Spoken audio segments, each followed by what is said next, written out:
Okay, unang araw, unang sabak. Okay, so meron tayo dito mga kamaster, concealed unit na mini BRF. Ang complaint nito ni customer, pag naka-cool mode siya, umaandar yung unit. Pero pag naka-heat mode, hindi umaandar, pati yung indoor, walang buga, walang fan. Okay, hintay namin ng 10 minutes, hindi pa rin. So after yun na pansin natin, dito tayo agad mag-check mga kamaster. Yan. Meron sa cover ng unit na to, yan, ito Midea to Atom. Yan, mini BRF yan. Bali ang indoor ito, concealed unit, concealed. So dito tayo agad tingin mga kamaster. Kung makita nyo ito, may mga yan, S4, S2, yan, S3. Dito tayo magtingin sa S2. Yan, nakita S2. Yan. Itong S2 na ito mga kamaster, dito, ito yon. Pakita nyo dito sa outdoor unit. Itong maliit na display niya, yung communication display.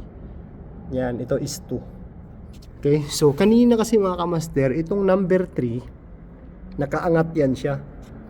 Nakaangat yan siya number 3. Ngayon, binaba ko na lang yun siya. Kasi kanina, kung nakaangat yung number 3 natin, ito yun siya. So, ang makalagay dyan is, in response to cooling mode only. So, ibig sabihin, gagana siya pag naka-cool mode lang.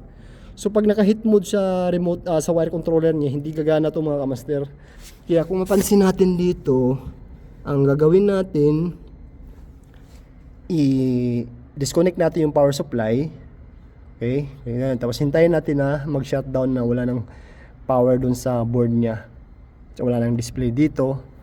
So dito tayo tingin mga kamaster. Oh. Yan. Kung makita nyo yung dito sa S2.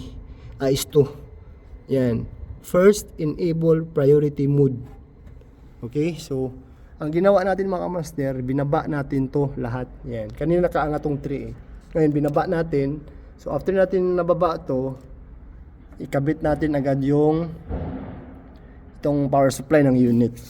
Kasi kanina mga kamaster, itong makita nyo yung 0 na yan. Kanina naka-heat mode siya, nag-1 lang yan siya. Pag makita nyo naka-1 siya pero naka-on dun sa wire controller, ibig sabihin wala silang connection. Hindi sila nag-communicate galing sa indoor papunta dito sa outdoor unit. So after natin binaba tong isa, to naka-hit mode sa baba, nag-0 na siya. Ibig sabihin nagko-contact na sila dito sa outdoor doon sa indoor. So hintayin na natin na andar maya-maya tong unit na outdoor. Mag-activate na yung reversing valve, tas itong suction iinit na dapat to, hindi siya lalamig. Hintayin lang natin mga ilang minuto. Yan. Dito lang tingin mga kamaster, kasi minsan malilito tayo kasi bakit bago yung unit, bago install lang kasi to. So hindi umaandar. Ngayon galing sa factory, yung setting ng S2 niya is pang cool mode lang siya. Kaya hindi umaandar pagka naka-heat mode siya. So hintayin na natin maya-maya. So siguro daw andar na to kasi 0 na to dito, display niya, 0 na siya. So ibig sabihin, goods na yun. Hintayin na natin ng may ilang minuto. Tapos nung after namin inon dun sa wire controller, nag-activate yung reversing valve niya. So ibig sabihin, goods na yan. Hintayin na lang natin na under yung outer unit. So huwag kalimutan mga kamaster, ito yung S2 na yan. Kaya pagka mga kamaster, meron kayong mga ma-install or mga bagong unit, i-explore niyo yung yung sa mga cover ng outdoor unit, sa indoor, magbasa-basa kayo kasi yun, kung hindi kayo magbasa, so sakit ulo niyo, bakit ganito? Akala natin sira na yung board or may problema sa indoor board, ganun. So sa setting lang pala yan siya. Okay? Yan, yung dip switch na yan. Yan, dito din lagay sa first enable. So kung alin yung unang set mo, i-cooling mode mo, under na siya, mag-heat mode, under na rin siya.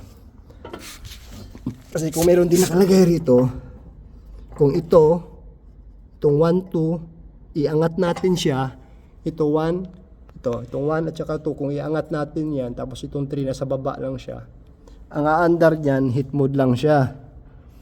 So, cool mode siya, pagdating sa summer, hindi naman aandar tong unit. So, ilagay natin doon siya sa first enable priority mode. Para kung paganahin nila yung cool mode, under siya. Paganahin naman nila yung heat mode, under din siya. So hintay maya-maya lang. Medyo mainit na sa tayo, sa rooftop tayo ngayon. And kung mapansin nyo yung installation ng unit na yan. Yan. Kahoy lang. Ayan. So kung mapansin nyo mga kamaster, umandar na yung outdoor fan. Ayan. Andar na siya, oh. Ayan. Tayo natin andar yung compressor. Tapos pag kinapa natin itong suction, dapat iinit siya. Kasi kung malamig to, ibig sabihin, hindi gumagana yung reversing valve natin. Pag dapat mainit to.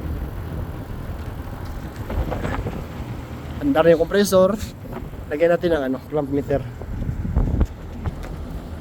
Yung pirahe. Check natin, monitor natin.